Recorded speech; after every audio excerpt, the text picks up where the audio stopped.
What's going on, everybody? It is your boy PTK Blam back with another episode of the Shop Podcast Live today, this Saturday. How's everybody doing? As we always do this Saturday, I'm gonna start off with just thank you guys for showing up today. Thank you guys for the continued support on the channel. We got a live lit ass show for you guys to join today and watch us. Appreciate everybody here in the chat. Once again, I always leave the chat live, everybody. So get in there, talk games. Every time I pose a question to the panel, it's for you guys too. So let us know what you guys think about what we're doing. But we got a nice panel of guests. Some people are going to be filing a little bit late, so don't worry, guys. We're going to pack this thing out. Make sure you guys share that link on Twitter. Bring some friends along with you. Let's try and pack this thing out. But as I do, I want to make sure I get to my guest. Now, I'm going to get to this first guy. He has not been on the show for a little while. It's probably been close to a year since he's been on the show. And he just popped in right now. So one of the gentlemen that I respect a lot on Twitter, one of the guys who I consistently watch his videos on YouTube, one of the few people that I keep track of what he's doing as far as in the Xbox community. So shout out to Dealer. What's going on with you, man? Oh, hey, how you guys doing today? Doing good? Doing pretty good. Yeah, I just got in. I thought it would be a little later than I was. I got a question for you too. My buddy Zauker, I wanted to see if maybe he could come on as well with me. Oh yeah. Bring a friend. Okay. Bring a friend. I'll shoot him a link. Now if he's got technical difficulties, just kick him out and ban him from the channel forever. It's no big deal. All right, not a problem. Not a problem. We'll do. All right, cool. So shout out yourself though, Dealer, man. Let everybody know what's going on with you, man. Oh yeah. Well, I like to talk about Xbox, and it's fun. So, okay, now if you guys don't know who Dealer Gaming is, one of the biggest YouTubers in the Xbox community, man. Good guy, super humble. You never know he's as good as he is because he won't ever say it. So he's an amazing guy, though. Always hugely respected in the community. One of the guys that I do follow. So huge shout outs for him for being here. I know it was kind of a last minute pinch, but huge shout out to him for coming today. Next visitor is going to be Fuzzy Belvedere, man. He's kind of become a mainstay here on the podcast and the channel. So Fuzzy, let everybody know what's going on with you, man. Hey, what's up, everybody? Fuzzy Belvedere here. Just got through playing some State of K2. Glad to be a part of this podcast. Welcome, Dealer.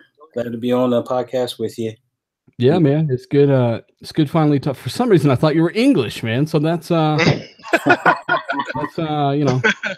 It's good. It's good talking to you, though, man. You support the hell out of everybody in the community, brother. And it's message me on Twitter, man, because I keep forgetting to follow motherfuckers. So send me a DM so I can follow you on Twitter. And thanks, for having me, you guys. Yeah, not a problem.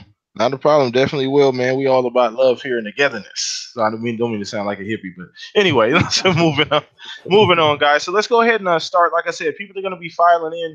I got a couple other people that are probably going to be showing up. Hopefully, his buddy shows up too, barring any technical difficulties. And the Google gods actually working today. Sometimes they take a day off. Yeah. And it's just this Google stuff don't work out all the time. So let's go ahead and dive in. Got some great topics. So let's go ahead and jump right in, man. So the first thing we're going to be talking about is the Scarlet information. I don't know. People have kind of been talking about this all week. I have not gotten a chance to kind of get my opinion on it about. So I want to go ahead and let everybody know here. This question is also for you guys too. So we're gonna go ahead and start with you, Dealer. I'm pretty sure you may have covered this in a video already. I feel like you have, but I'm gonna go ahead and throw it to you anyway, brother. So how do you feel about the Xbox Scarlet? Now you've seen both sides of the fence as far as how Xbox fans reacted, and what do you think? You think that's something that you're gonna buy into as far as the whole cloud gaming, and the fact that you do have an option? Is that something that you can see yourself doing, or that kind of console using it for the future? I mean, if you've seen anything I've said on Twitter, loud and clear that I'm blown away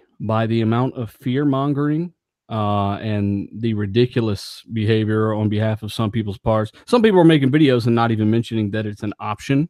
It's simply like $100, $125 little box that will also be able to stream your Xbox games, and they're acting like that is Scarlet. Whereas Scarlet has already, we know Scarlet is going to use proper hardware. It's going to use Ryzen. It's probably going to be 10 to 12, maybe even 14 teraflops, 16 gigs of RAM, etc. And then, you'll have that option. Phil Spencer said it right there on stage. They will once again be the benchmark for consoles when this new one launches. A streaming box is not that. A streaming box is simply an option for those that have a lot of digital games that want to stream those digital games maybe across their house. It's not for the hardcore. I don't understand why people don't get this. So I think it's also a lot of people are comparing it to PS Now, where in fact PS Now has got some really, really high latency, 80 milliseconds plus. This has been proven time and time again. Some people say, well, 650 titles. Yeah, well, that's still a fraction of the library. You're still paying a fee every month to play those as well. And you are also capped at 720p, I think 30 frames per second. Don't quote me on the 30 frames, but I'm pretty sure 30 frames. Could be wrong. But that's very, very low fidelity compared to what the Scarlet box is going to provide you. You're probably most likely going to play all your titles you already own, just stream them, or what's the point, right? Yeah. And, you're going to be able to do it at 1080p plus 60 frames per second, above 1080p, most likely, depending on your connection. If your connection's crap, let's say you got 3 to 5 megs per second, maybe you're stuck at 1080p with 5 megs. At 3 megs, maybe you're stuck at 720p. They may scale it that way based off bandwidth. But at the end of the day, people are really, really panicking. They're forgetting it's an option. They're forgetting it's just a leak. And out, they're just going nuts. So I'm the type to say, well, hold off and see. Stop freaking out. It's not a big deal. Yeah. Okay. On top of that, me and Fuzzy were just having a discussion too. Funny thing that you mentioned that, because me and him were just having a discussion about that. And if you remember, dealer, I'm pretty sure you got this information at. Remember when Microsoft or Xbox went back and bought CloudGen, that company that they use specifically, for Crackdown and the cloud and things like that? That was not just for Crackdown when they purchased that company. A lot of people forget that if Microsoft is going to do something like this, they're not going to half-ass it.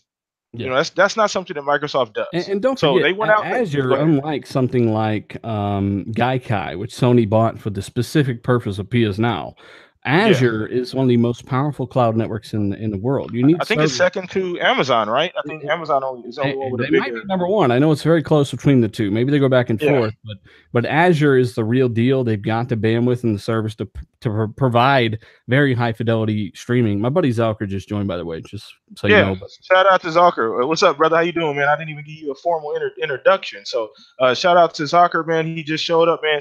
Let everybody know what's going on with you, Zalker. Hey, buddy. Thanks for having me on, man, and thanks for the shout out. And don't worry, keep on going, man. And as for the Azure thing, I think they are number one. I don't know if you guys remember the Prime Day, Amazon servers went down, which was a very big. It was actually a very hard thing for them to deal with because they're known as a server first company. Yeah, so they got a lot of flack from a lot of technical people, and Microsoft did pounce on that. You should look at some of the moves they made where they bought a little bit more, talked a little bit more to tech people, and it was a big move for Microsoft when that happened. Yeah. Okay. Cool. No, I didn't catch that. I know that that Amazon Prime, the whole cloud went down, and a lot of things didn't work. Like Pokemon Go didn't work. A lot of other services, apps, things like that went down. Also, like I said before, I mean, they're well equipped for something like this. So I don't think they're going to half-ass it. I think they're just fine-tuning the current technology.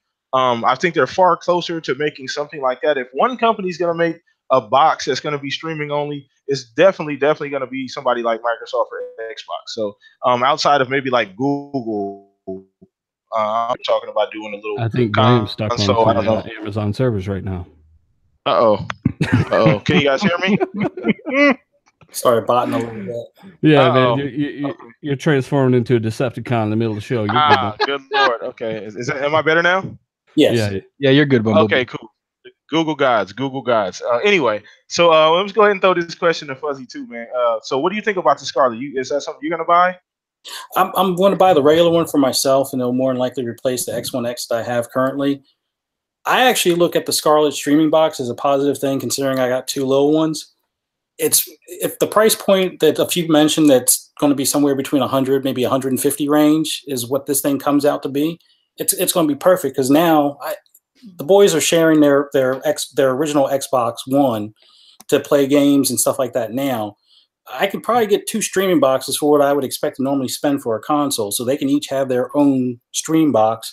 Hopefully Microsoft will work something out as far as either a family plan, or I'll just have to pony up and do a second subscription for Game Pass or something along those lines. But I'd see it as a perfect setup for someone with kids and they want to be able to get a game system and don't want to spend the big dollars on like an Xbox One X type of thing.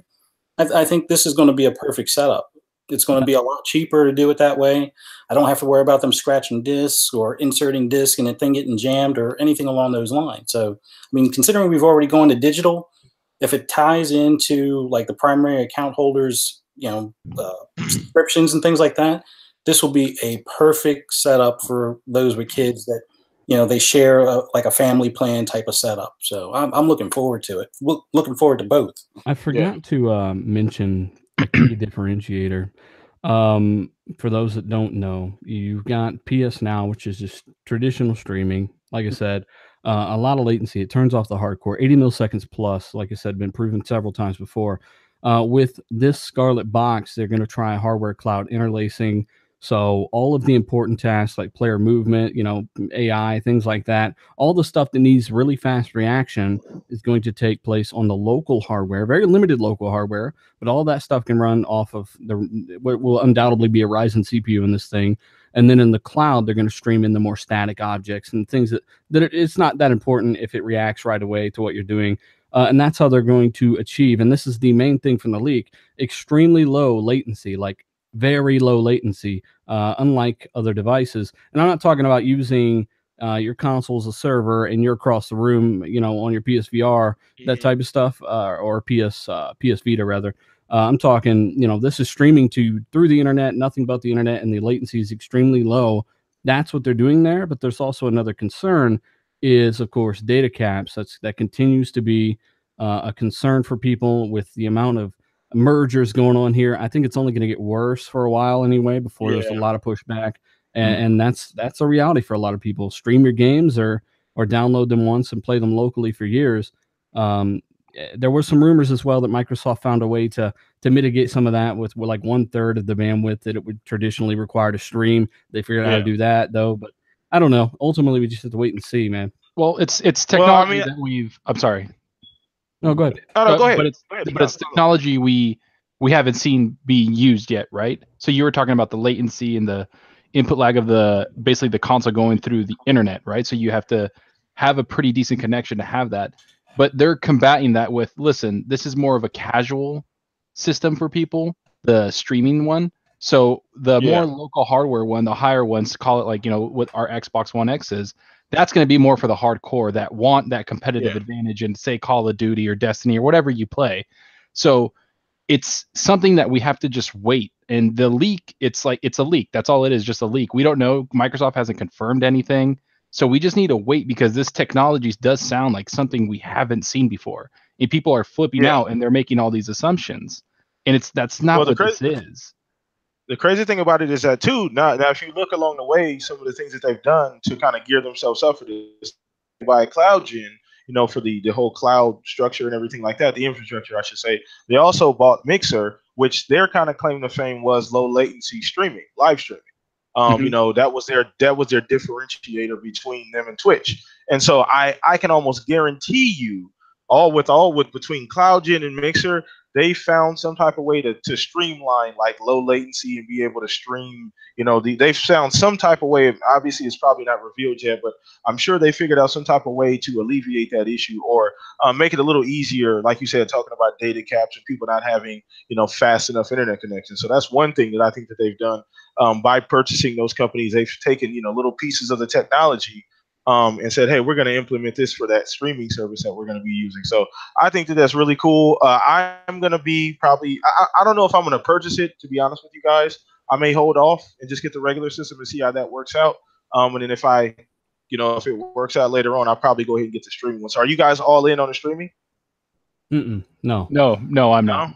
No, I mean, I simply just state what's going on, try to stop the fear mongering from the crackheads.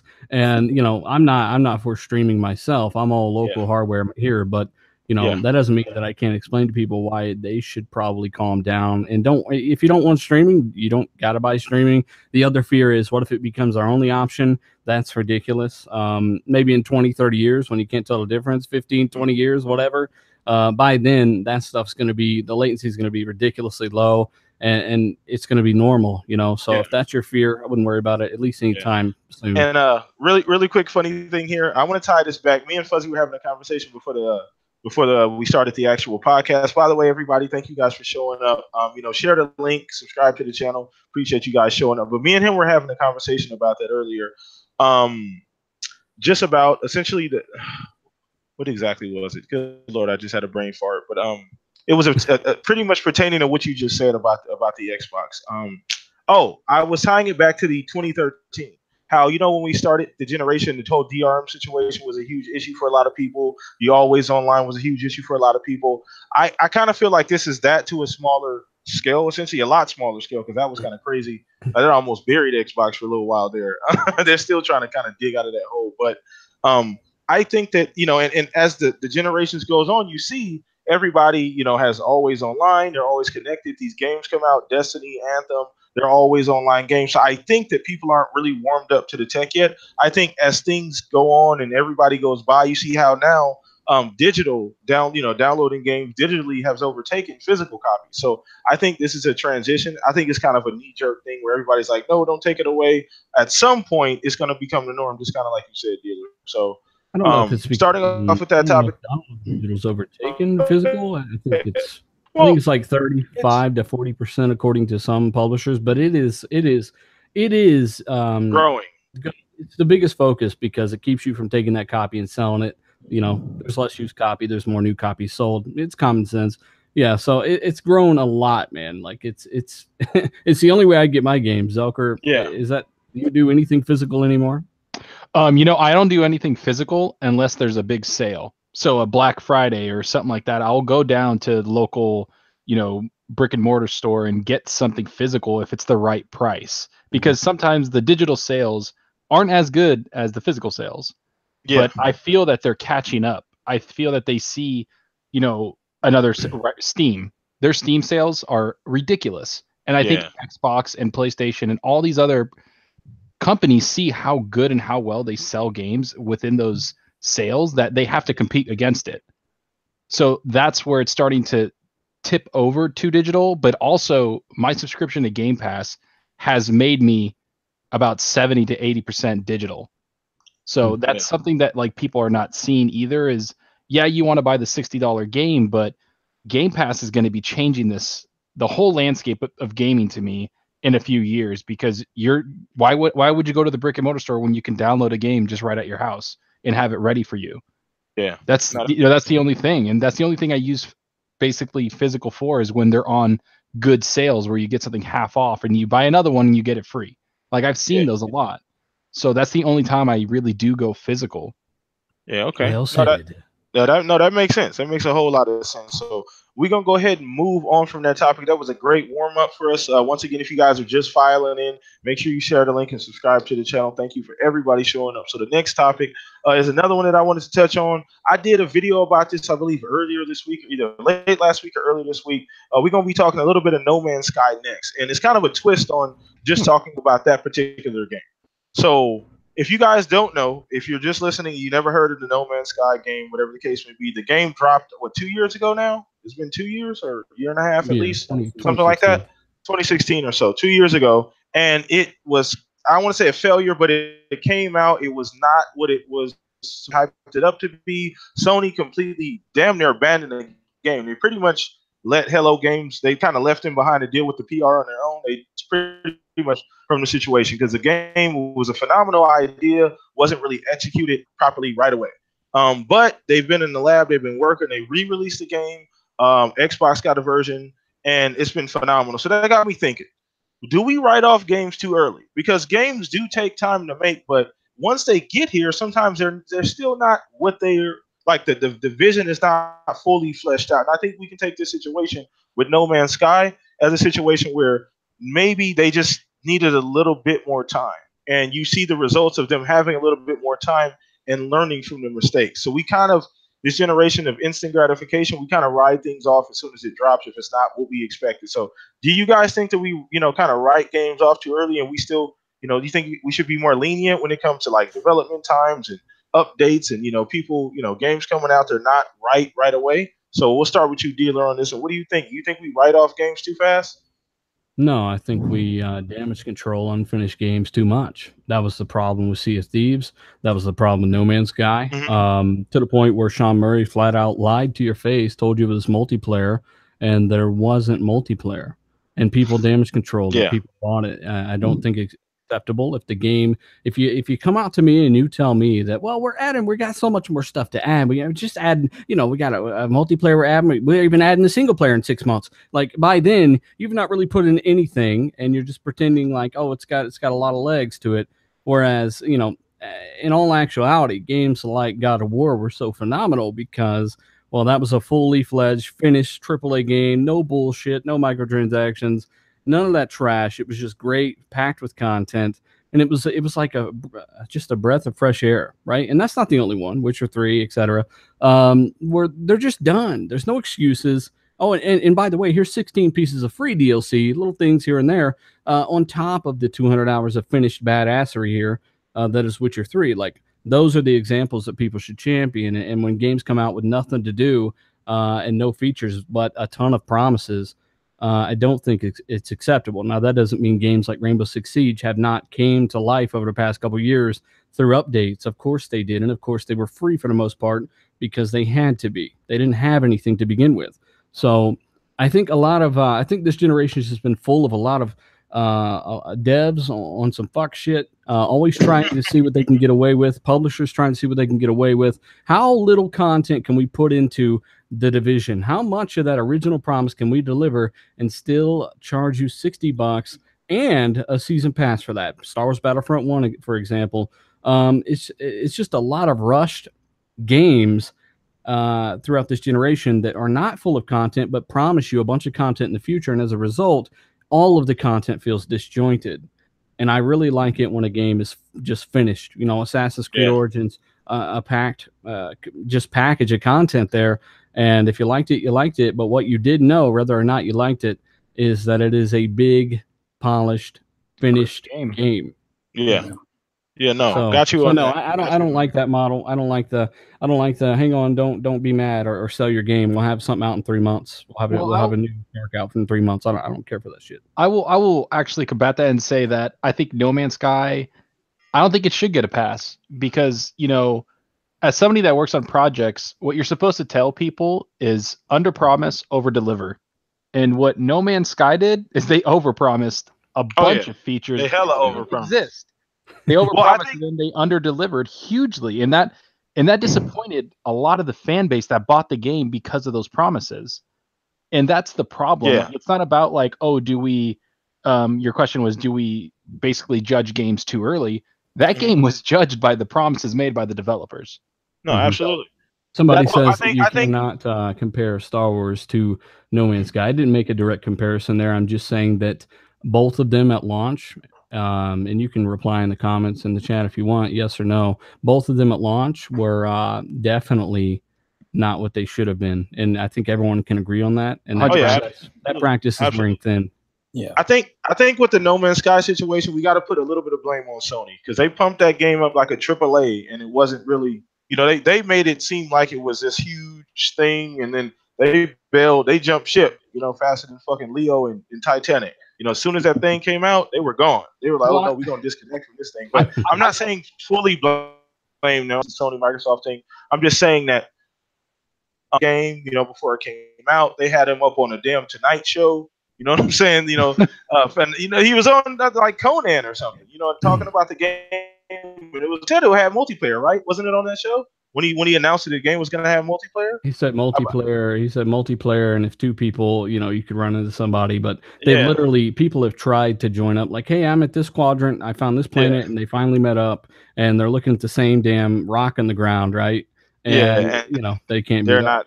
Yeah, well, that's I would blame Sony. For percent-wise, I'd blame 30% Sony and the rest on the developer. Yeah, absolutely. This is your product. Like, this is your hard work. And that's what I mean. If a company's pressuring you, I get it. But, have a backbone and tell them, like, listen, this is what we're going to make. If you don't like it, then, tough shit, to be honest. Because you can't, like, you're going to hurt your name and your brand. Sony's not hurt now. No, Sony they're not. Make them better. No, they didn't. Yeah. No, they did not make them lie. And I don't want to leave that because I don't want people to think that I'm just hating on things like that. They did put a little bit of juice behind that thing. A little bit. Yeah, no, and they did because they didn't have that many exclusives, right? They didn't start with banger exclusives. They had a lot of rough patches, to be honest with you. Yeah. But but they needed something to draw more people. And No Man's Sky was a different concept, a different idea. People were like, wow, that list looks really endless. It looks really cool. Yeah. And that's what they wanted.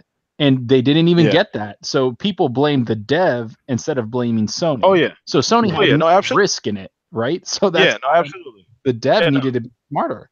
Yeah, no, that's true. Because I mean, they did come out, you know what I'm saying, with the whole situation, Sean Murray and the other guy, the mathematician guy that he worked with, or is that, I can't remember exactly which guy, but they did come out. They did open. I don't know. I mean, I think it's a fine line, and I want to get to you, Fuzzy, next on this and get your opinion.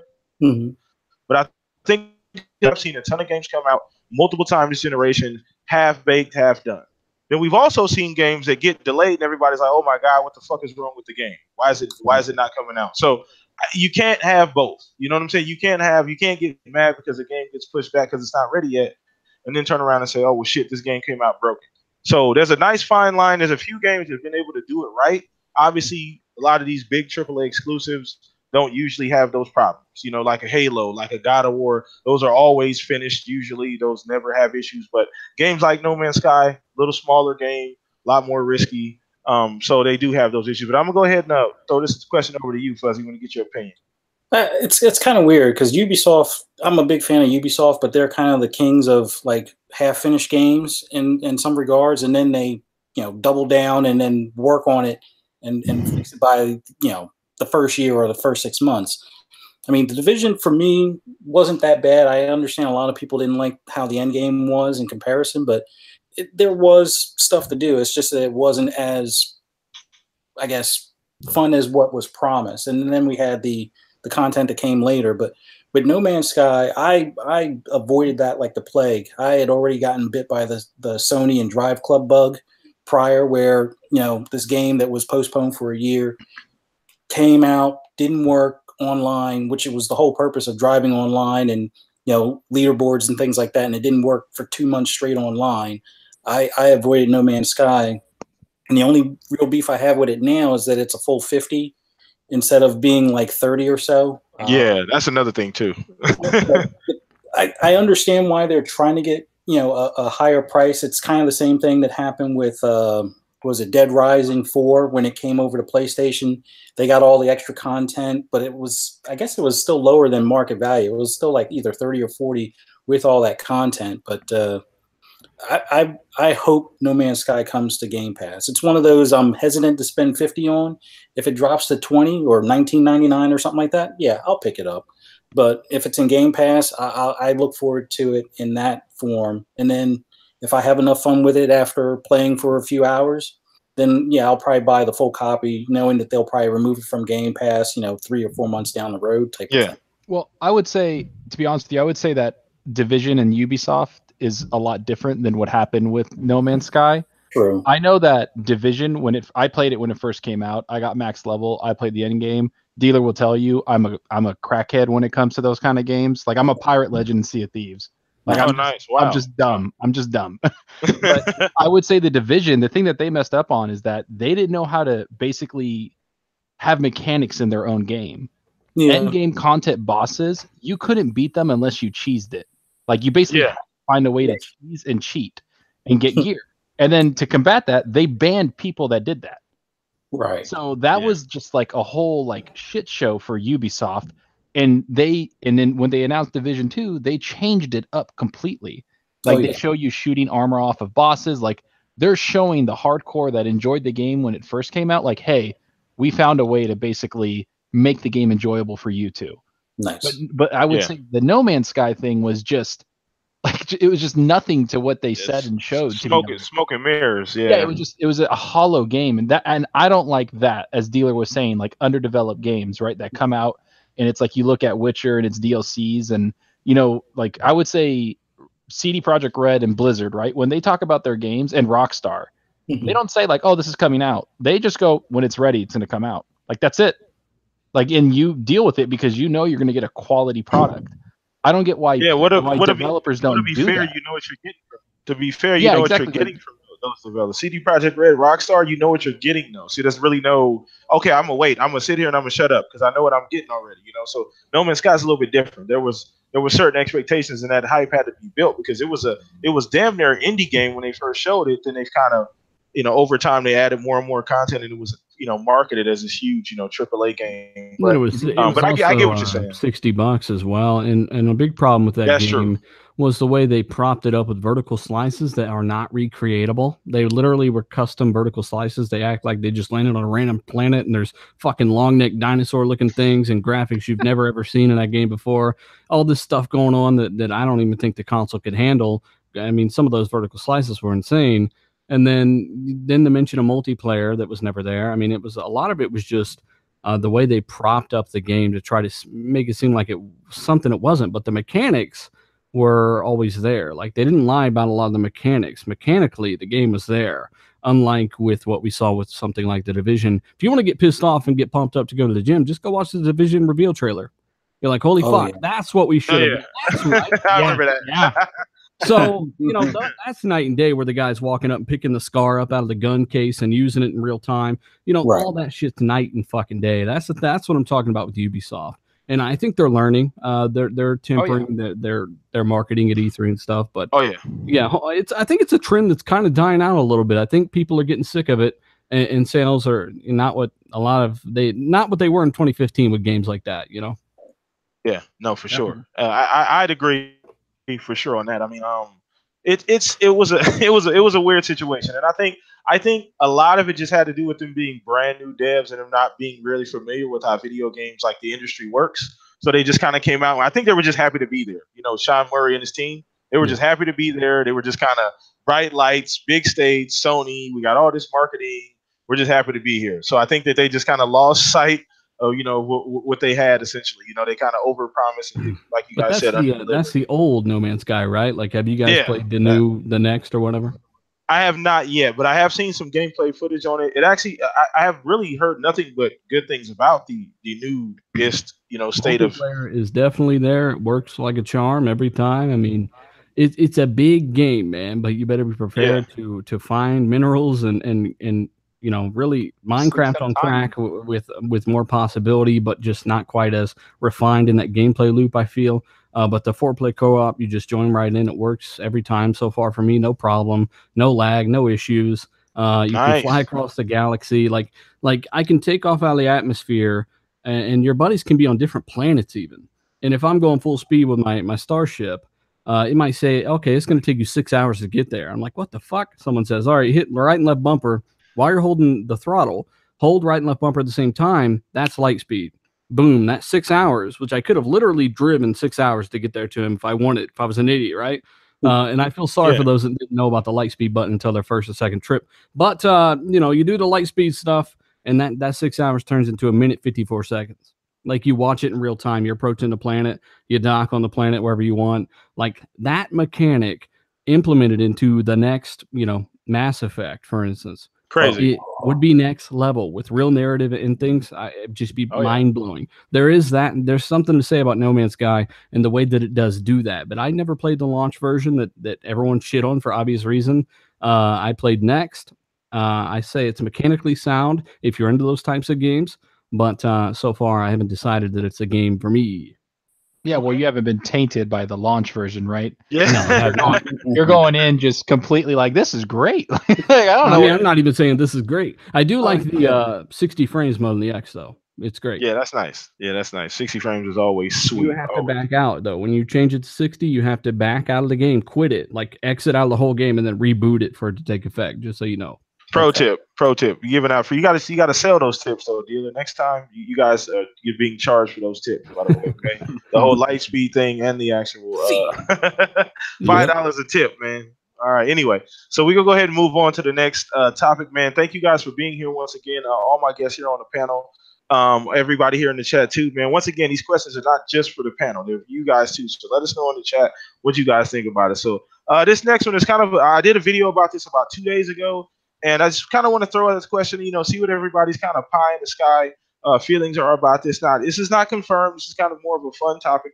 But I did a video about Microsoft potentially or Xbox potentially buying more studios down the line. They did talk about, bolstering their lineup even further, as far as their first party studios and, maybe getting some AA studios in there. So I wanted to ask you guys, in your opinion, what two studios do you guys think would be the best fit if Microsoft and Xbox decided to go out and say, you know what, we need maybe 1 or 2 studios? What 2 studios you guys think would be the best fit for what their current roster looks like? So I'm gonna start with you, Zalker, because you're brand new.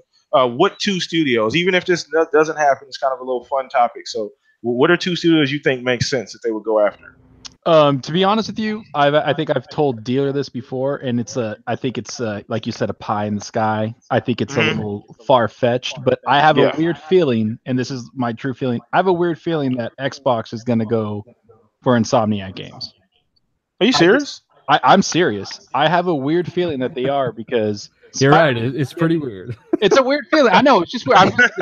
Once he said, I was gonna go. I knew he was gonna come to me first. I had a feeling, and I was like, oh man, I gotta get like. And then he's like, pie in the sky, even if it's ridiculous. I was like, all right, I'm gonna stick to my guns. So I feel that they are gonna go for them because I think Spider-Man looks awesome. It has a lot of hype to it. I think a lot of people are looking forward to it, but we haven't heard anything about them signing again for Spider-Man 2 or just any other game. It's very hush-hush. And then you see it, some of even their developer teams wearing Sunset Overdrive shirts at E3, just little like tidbits like that. Just give me that feeling that studio is going to be the next one that Microsoft targets. And Spider-Man's trash. What? Spider-Man's trash. Spider-Man's trash. Spider-Man's trash. Spider-Man coming in making a Spider-Man's trash upon more trash. No, I'm just talking. What's up, Game Forte? Spider-Man is sitting on top of a manure field plant with more and more trash underneath it. No, I'm just talking. Fertilizing the world, man. Yeah, it's gonna take over the world, bro. The blossom, bro. Dude, no, I just literally looked at the link. It was like this shit started at 8:00 today. I thought it was 9:00. Oh wow, I forgot. Yeah, you gotta get that link, man. I made sure I tried to tell you throughout the week, man. I was at work. I got off work at 8:00, and then I just happened to look at the link, and I was like, dude, did he send the link at 8:00? And I was like, oh, there was a couple of messages that started at. I'm here now, though. All right, glad you made it, though. Glad you made it. So go ahead and finish your point. I don't think you said your second one. So Insomniac would be the first one. And then the second one is easy to me. I think I don't know if this. I mean, I might have this wrong, but I would say Moon Studios. Okay, that was one of mine. That was So I didn't want to take it because I was like, this is probably going to be on everyone's list.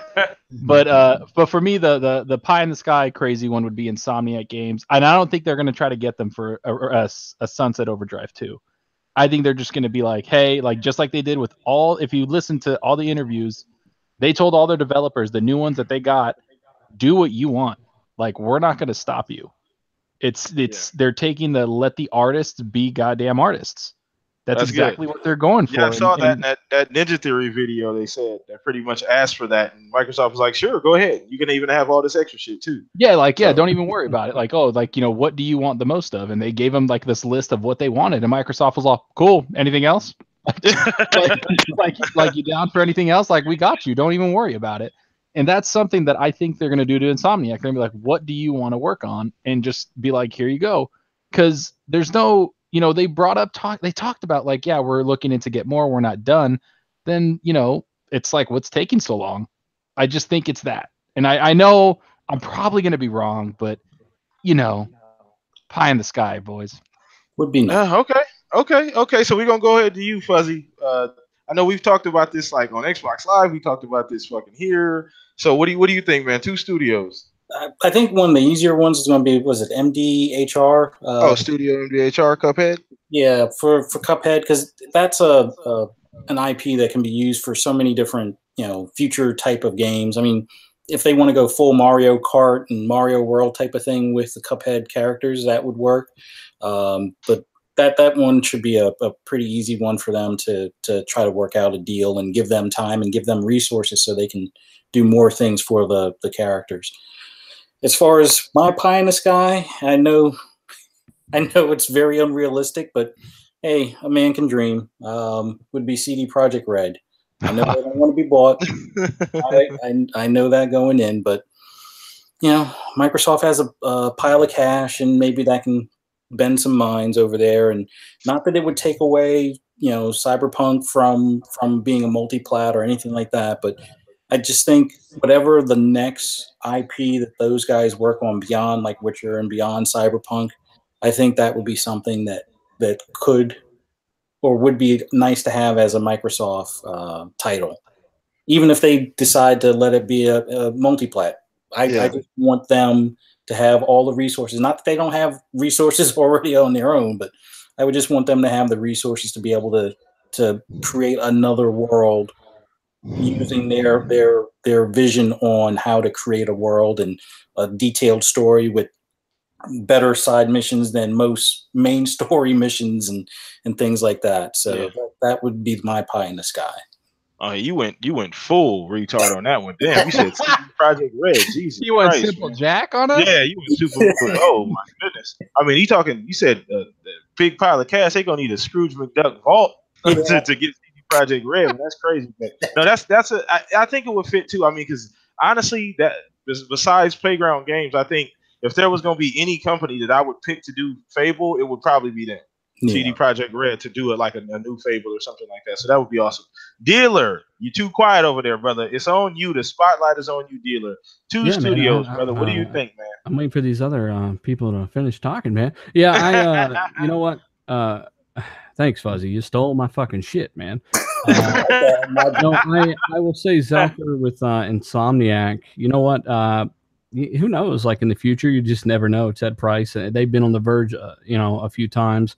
Like when they made Fuse, that game flopped horribly. I think that was one of their last games, actually, a couple years ago, 3-4 years ago.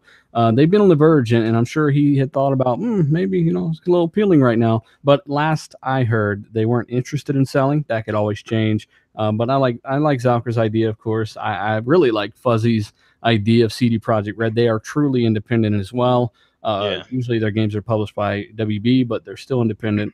And that would be remarkable as hell. Don't think it'll happen. This is more of what I would want them to buy. It would definitely be CD Projekt Red, Playdead, the guys behind Inside. They've made nothing but phenomenal, top-notch shit since they've started making games. Or Obsidian. Those are kind of the big players in the independent field. Maybe there's another one I'm not thinking of, but those are the big guys. So one of those for sure. Okay, cool. Now that's a great list too. Now, Zalker, it took one of mine. Moon Studio seems like a perfect fit for me. I think as far as who I'd want him to buy besides Studio MDHR, just because I think the Ori character it reminds me of like Disney Pixar when I look at it. You could take that character and do so much with it. I could see a movie. I could see a spinoff to plushies, all kind of cool shit. Kids like that kind of stuff. But I think they could do a lot with that character in the game, and they've done phenomenally, with the games that they've made. Ori is critically acclaimed. It's sold well. Everything to the music is very unique. So I think that would be a nice company to add in. The other pie in the sky. Oh man. I think honestly, and this is probably even more left field than CD Projekt Red would be Bethesda, because they've always had such a close relationship with Bethesda. With the Fallout series, always being, marketed on Xbox stage, and Todd Howard's relationship with Xbox, and, with the Fallout, Skyrim, the mods, and all of this other cool shit. So I think Bethesda would be really cool. I mean, that would probably fucking break the internet, but I think it would be amazing. I don't think they're independent either. Yeah, so they may not be, but I'm just saying, left field, pie in the sky situation. If they were able to sit down and have that conversation, I think that would be fucking crazy. I think that would be insane. So, Gaming Forte, it's on you, brother. Two companies, man, that you think Xbox could purchase, man, potentially that would kind of bolster their lineup. So hopefully he's here. I think he muted his mic. Nope, I'm here. Oh, there he is. All right. Ah, man, y'all all have some really good ones, and it's like a lot of going and retreading over the same thing. But if I had to think of one that nobody named in this list, I really enjoy Supergiant's games.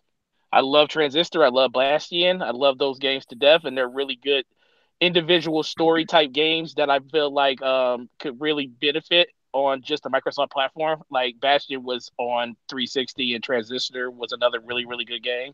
Little small games like that I think are really, really beneficial to the platform. If I had to go pie in the sky, man, CD Projekt Red would be a really good win, but that's just never going to happen.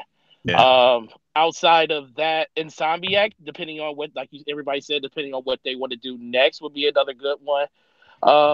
I think a lot of people really want to get Remedy back into the fold, but I don't know, man. The thing with Remedy is that I think their whole relationship is just fractured at this point, and I think that's on the verge of no return.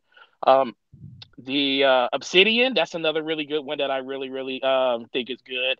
4A Games is one that I really like because even though they don't have the license for the Metro series, they did make the Stalker series, which is really good. And I think that they can bring some type of atmospheric type game just like Metro to the Xbox platform because I really enjoy the games that they make overall. And High Moon will be another one, like everybody mentioned here, because I love Ori, and that's a really great game. Yeah, nice. Okay, cool. All right, man. So we got one more topic here. Show is winding down a little bit, man. But once again, thank everybody for showing up here today. Smash that like button, man. Leave a comment below, man, on the videos. Thank you guys so much. So we're gonna be talking about the Xbox games with gold next. I think you did a video about the games with gold, right, Dealer? I'm pretty sure. Was that you that dropped a video about the games with gold lineup for August? Or maybe not. Okay, could have been somebody else. But I know I dropped one. Okay, could have been you. So I was watching somebody's video the other day. Couldn't remember who it was, but yeah, we want to talk about this Games for Gold lineup in August. I think it's probably the best one they've had, and it's been a few months. You got Forza Horizon 2, you got For Honor, you got Dead Space 3, and you got Epic Mickey. Is it Epic Mickey 1 or 2? I believe it's 2, right? Part 2. Yeah, part 2, I believe. Okay, so what do you guys think about that lineup? I mean, how do you guys feel about Games with Gold? Because I mean, it's kind of one of those things where it's hot or cold, because I don't always check the Games for Gold every month. Dead ass honest. This is probably the first month in like the last 2 or 3 that I even clicked on like to check and see what games were gold. Like dead ass serious. So we're gonna start with you on this one, Dealer. What do you think about that lineup, man? I'm pretty sure you may have already got those games, but how do you like that? The lineup that they got now. Yeah, Forza Horizon 2 was just on sale like a month and a half ago for like $5, and I knew it. I told Colt, I was sitting in a party with Colt Eastwood, and I said, "Yep, this is going to Games of Gold soon." And here it is. Anytime you see a game like that, first party, especially for $5, it's going to Games of Gold very soon. So just know that for future reference. But I did pick it up anyway, and just worth owning. So Horizon 2 was a great game for its time. If you haven't played it, check it out. You got For Honor, which I bought a month or so ago and just still haven't booted it up. I don't hear great things about it. And then you've got, but the quality is definitely there. The AAA, it's no longer indie, which, nothing wrong with that, I guess, depending on who you are, but many people are excited for bigger games, which leads us to Dead Space 3, which a lot of people improperly just take a big dump on. Honestly, Dead Space 3 has the best co-op I've ever experienced in a game. Grab a buddy and just co-op the hell out of Dead Space 3. It is so much fun. Of course, it could be darker and the tone could be, dimmer and all that stuff. It's not exactly traditional, but when you're playing co-op and you're out in space and you're doing side missions, like the game has side missions, right? Like it's bigger than your traditional Dead Space. Like it's actually pretty in depth. And like I said, it's the most fun I've had or ever had in co-op. I think I played it for, I don't know, like it was like 10 hours straight one day. I didn't even know it. Like it was crazy. I didn't have shit to do that day. And I just played Dead Space 3 all day in co-op and didn't even realize the old day passed. Like it was such a blast. So you got to play Dead Space 3, and it actually looks pretty decent to this day if you haven't played it with a buddy. And the other one was, what did you say it was? Epic Mickey 2, part 2, I think. Yeah, and then you got that. Enough said. Enough said about that, right? All right, cool. So what about you, Fuzzy? What do you think about the lineup, man? You may have already gotten the games, you're grabbing them, but do you think there's some kind of pattern? Because I remember the last time we got a really good like AAA, high quality game from Games of Gold. It's been a few months. What was the last game you can remember that was like a For Honor level? It's been a minute. I think it's been a while. I think Watch Dogs almost a year ago. But that's been about it. I'm happy that they added in Horizon 2 for any of those that are into racing games and just didn't happen to pick that one up. I mean, for me, Forza Horizon 2 was my intro to Forza. After my issues with Drive Club, I picked up an Xbox and that I enjoyed the hell out of that game. It's definitely worth the gamer score, and if they're into racing, they can move up a couple of tiers before Horizon 4 comes out. So they'll be able to build up some extra rewards cash and stuff for the week. So Fuzzy's a PlayStation defector. Yeah. I was PlayStation 1, then went to PC, and then came back to PlayStation with the PlayStation 3, and then I figured, well, why not get a PlayStation 4? Was looking forward to Drive Club, knew that they weren't going to have a Gran Turismo for the 4 right off the bat because they had just released like that half-done 6 or 7, I forget what it was now, but when Drive Club came out, I was all happy, and then I went to Race Online, and I'm like, oh, no connection. I'm like, that's weird. And it was like for 2 months like that, so I got so pissed off, and I decided, you know what? Let's see. This was supposed to be a Forza killer. Let's see what Forza's all about, and I haven't looked back. So most people that play Forza don't ever look back. And Drive Club, as I've said before, was actually a Drive Club killer. That studio was killed. So that's the end of Drive Club. Yeah, pretty much. They did kill off the entire situation over there. So Gaming Forte, brother. What do you think about the lineup, man? It's coming. When was the last? Like he said, I was trying to figure out when was the last time we got a decent like AAA level game from Games Ago. Can you remember? I think he said Watchdog. I know we got. Oh, that was probably. And you mean current gen, right? Because other things, current gen, yeah. Other things like Splinter Cell, but I think obviously we're talking about current gen stuff. Yeah, right? Current gen, yeah. Oh man, where they gave Rise away to everybody? I don't know. Oh yeah, Rise. I forgot. Rise was a couple months ago. That was like 4 or 5 months ago. So yeah, I don't even remember that. Yeah. They gave. That's how I ended up with the Legendary Edition. They gave the Legendary Edition. Oh yeah, I mean I owned that bitch forever, but yeah, I mean that's a. I don't know if you like Batman Combat, you couldn't go wrong with that game. No, couldn't go wrong. Rise, man, I really did. No, me personally, I think it is. I mean, let's be honest. When you're used to getting a bunch of crap, anything that's way better than it is gonna be a plus. And Horizon is a really, really good game. I love Horizon 2. Put a lot of time into that, and I think this is the first Horizon game that's ever been in Game Pass. If not Game Pass, but in Days for Go, so that's always a really good get right there. Can care less about the Epic Mickey game. I mean, it's something that you can play in co-op. I do have kids, so I might just go through it just to get the gamer score with one of my kids and run through it. Dead Space 3, I have differences about. I do agree with Diller that it is one of the better co-op games you could play. I just didn't vibe with the tone as much as compared to the first two. The first two were freaking amazing to me, and the third one just kind of went off the rails. But I also was in the middle of playing a bunch of different games at that time, and I can honestly admit that I didn't give that game the biggest fair shake that I should have. So I may still go through that game again just because at this point it's free, so it's not going to hurt you. And when it comes to what was the fourth one? Dead Space 3 Epic Mickey For Honor. Yeah, For Honor. Never played For Honor. That game came out when it was way too that came out when I was playing way too much Destiny. So I kind of skipped all over that one.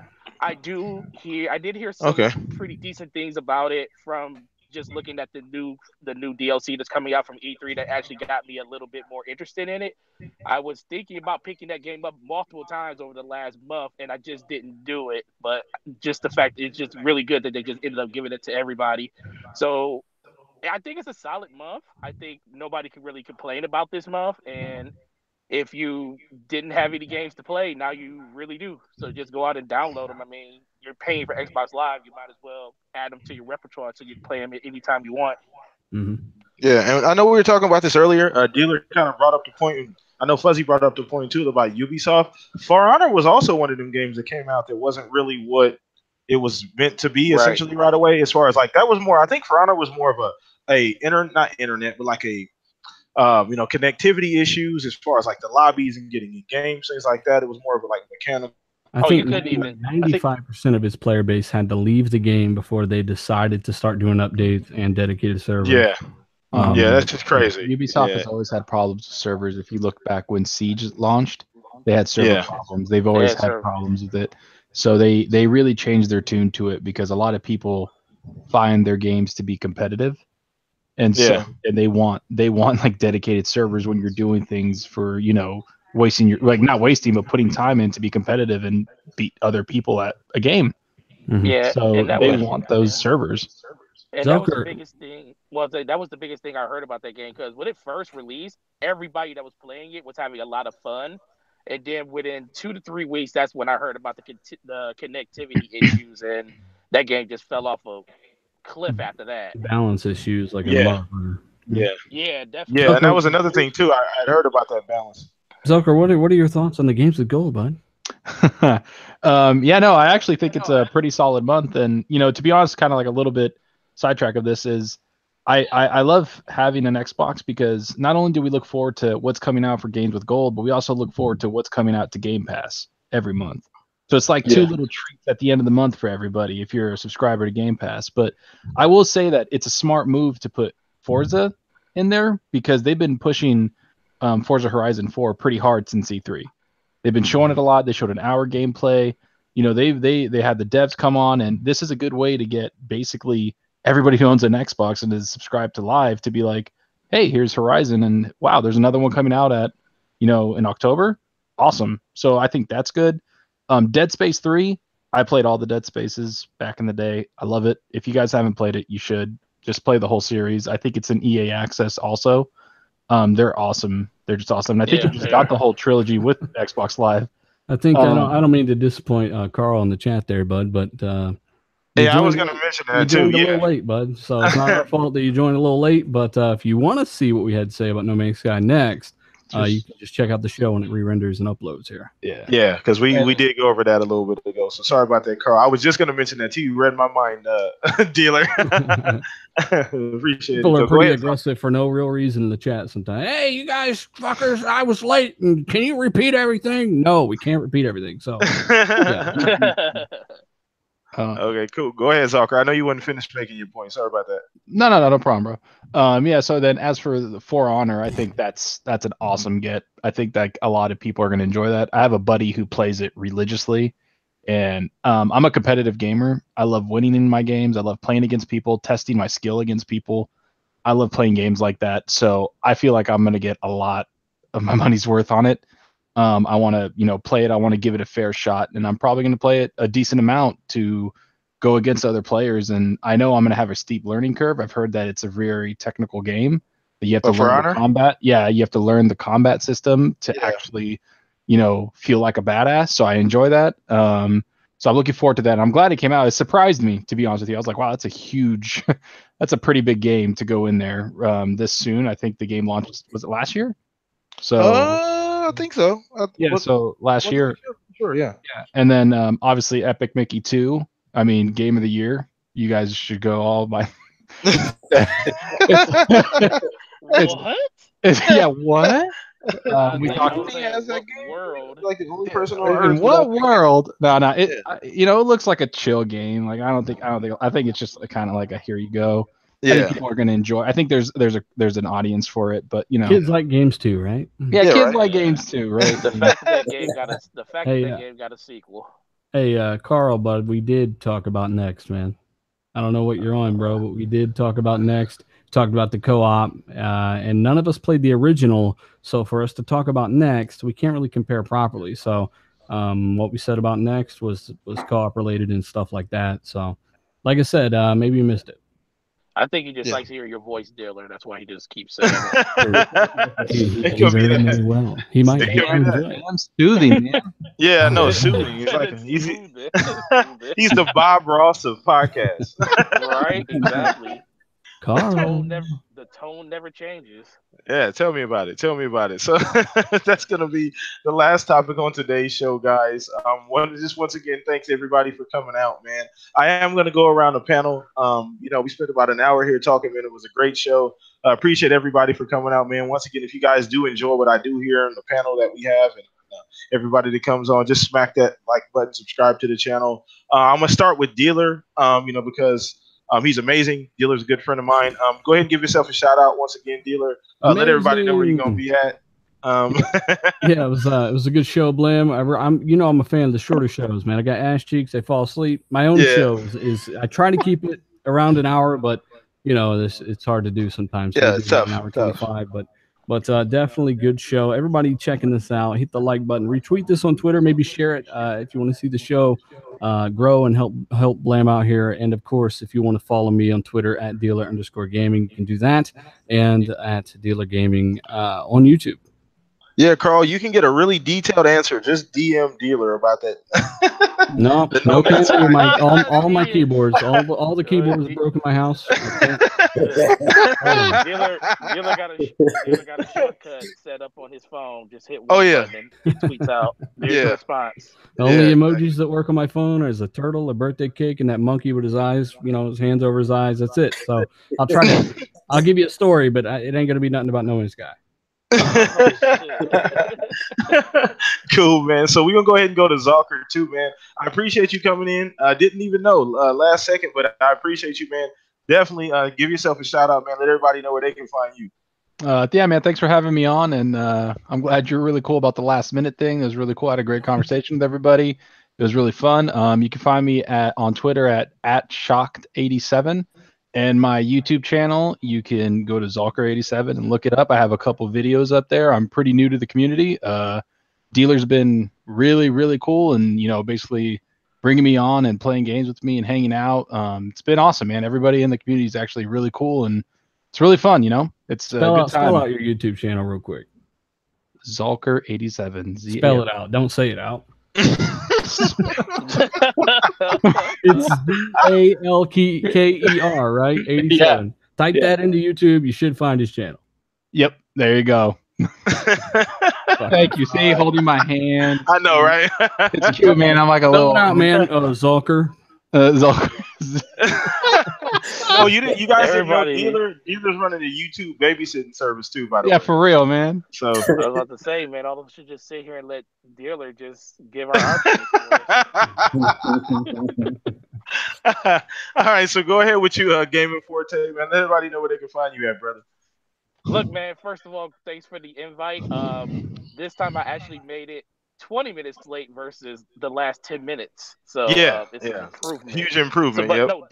It's an improvement. So next week I know exactly what the heck is going on. I don't have to worry about thinking it's 9 o'clock anymore. But guys, getting slightly more reliable every show. Slightly more reliable every show. I mean, that's what happens when you come from Scumcast, man. Sometimes you just can't trust the people that's on that show. But no, definitely, like I said, everybody on this panel is awesome. I follow pretty much everybody on here, listen and watch their content. So really good group of guys here. So follow all of them if you haven't. Me personally, you can get me on Twitter at gaming_forte. I got the YouTube channel, Gaming Forte. Definitely talk all types of good stuff over there. Definitely I'm going to upload my new PC build that I just did over the last couple of days. And Lord is glorious. And I want to share it with the world. So if you want to know anything about that, hit me up over the next couple of days. For sure. And go ahead with you, Fuzzy. Shout out yourself, brother. You can find me on Xbox Live, Fuzzy Belvedere, or on PSN, or PSN Fuzzy_Belvedere, and on Twitter, just Fuzzy Belvedere. Usually talking games, playing Forza, and having a good time. Just co-op games with my kids or other friends on Xbox Live. Kids are awesome. Great panel today. Enjoy chit-chatting games with you guys. It's been awesome. For sure. And last but not least, myself. It's your boy PTK Blam. Once again, catch me on a little bit of everything. Xbox Live at PTK Blam, here on Twitter, and also YouTube at PTK Blam. We do this podcast thing every Saturday. Sorry, guys. Almost slipped up there. Every Saturday at 5. So just don't be late, guys. Just come in, bring everybody with you, man. We always have a good time. Love to have you guys in here. Thanks once again to everybody here on the panel. I know some people kind of got a late notification that this thing was going on, so appreciate you guys making a little bit of time out of your day to come in. But once again, just smack that like button, subscribe here if you guys like more of what we're doing. We'll see you guys next week, man, and enjoy the rest of your weekend. So we're out of here. Peace out, everybody. Peace.